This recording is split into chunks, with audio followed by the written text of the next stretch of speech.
Loud speakers में कम से कम 2 magnet और कोन असेंबलीज होती हैं जिन्हें ड्राइवर्स कहते हैं। इन सबको एक स्पीकर एनक्लोजर में लगाया जाता है। इंटरनल मैग्नेटिक स्ट्रक्चर बनाने के लिए फैक्ट्री पहले आयरन के 2 प्लेट्स कट करती है। दोनों ही ½ इंच थिक होते हैं। इन्हें एक के बाद एक लेथ में भेजा जाता है। पहले मशीनिंग टूल की मदद से इन्हें स्मूथ करके इनकी सतह को इवन किया जाता है ताकि 100 मार्क्स निकल जाएं। फिर एक प्लेट के बीच छोटा होल और दूसरे प्लेट के सेंटर में बड़ा होल बना दिया जाता है। फिर एक छोटा और मोटा आयरन पीस कट किया जाता है जिसे कोर कहते हैं।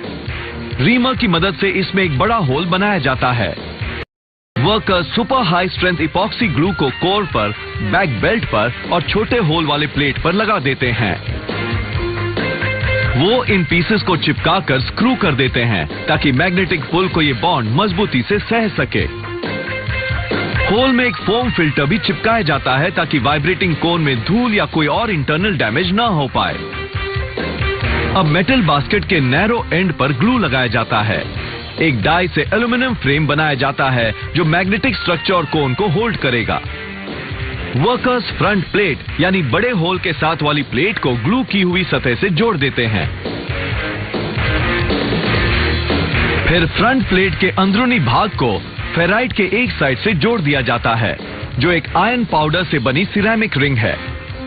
फेराइट को फ्रंट प्लेट से जोड़ने के बाद फेराइट के दूसरी तरफ ग्लू लगाकर बास्केट को फ्लिप कर दिया जाता है ताकि बैक प्लेट अटैच हो सके। कोर बिल्कुल फ्रंट प्लेट के बड़े होल में फिट हो जाता है। इसके सेंटर में शिम्स इंसर्ट किए जाते हैं और ग्लू सूख जाती है। टर्मिनल्स को बास्केट से जोड़ने के बाद इस पूरे स्ट्रक्चर को 600 वोल्ट के डायरेक्ट करंट वाली मैग्नेटाइजिंग मशीन में डाला जाता है। मशीन के करंट से पॉजिटिव और नेगेटिव पोल्स बनते हैं जिससे ये स्ट्रक्चर एक परमानेंट मैग्नेट बन जाता है, जिसका मतलब है कि इसके आसपास एक कांस्टेंट मैग्नेटिक फील्ड बन जाती है। वॉइस कॉइल के लगाने पर इलेक्ट्रॉनिक मैग्नेट परमानेंट मैग्नेट से इंटरैक्ट करेगा। इलेक्ट्रोमैग्नेट एक ऐसा ऑब्जेक्ट है जो करंट रन करने पर मैग्नेटिक फील्ड पैदा करता है। वर्कर्स इनेमल इंसुलेटेड वायर को वाइंड करके एक सख्त प्लास्टिक शीट से चिपका देते हैं। इस वॉइस कॉइल का पॉजिटिव पोल परमानेंट मैग्नेट के नेगेटिव पोल को अट्रैक्ट करेगा, जबकि नेगेटिव पोल्स एक दूसरे को रिपेल करेंगे। ये जरूरी है कि वॉइस कॉइल पोल्स लगातार पोजीशन बदलते रहें, क्योंकि स्पीकर में लगने वाला करंट ऑल्टरनेटिंग करंट होता है, जिसका मतलब है हर सेकेंड में वो पॉजिटिव और नेगेटिव चार्ज में स्विच करता रहता है। इससे मैग्नेट्स लगातार अट्रैक्ट और रिपेल होते रहते हैं, जिससे वॉइस कॉइल आगे और पीछे रैपिडली मूव होता रहता है। इससे कोन वाइब्रेट होता है और साउंड वेव्स बनने लगती हैं। वॉइस कॉइल को फ्रंट प्लेट और कोर के बीच में लगाने के बाद बॉटम सस्पेंशन लगाया जाता है। Flexible fabric rings voice coil को मैग्नेटिक स्ट्रक्चर से रब होने से बचाती हैं। वर्कर्स फिर कोन को जोड़ते हैं। ये आमतौर पर कार्डबोर्ड, प्लास्टिक या मेटल का बना होता है। फिर इलेक्ट्रिकल कनेक्शंस को फ्यूज कर दिया जाता है। करंट वायर में एम्पलीफायर से होते हुए दोनों टर्मिनल्स तक पहुंचता है। वॉइस कॉइल से टर्मिनल वायर्स कनेक्ट होते हैं। जब कोन बिना रबिंग आराम से मूव होने लगता है, वर्कर्स इसे धूल से बचने के लिए इस पर एक सख्त कार्डबोर्ड लगा देते हैं।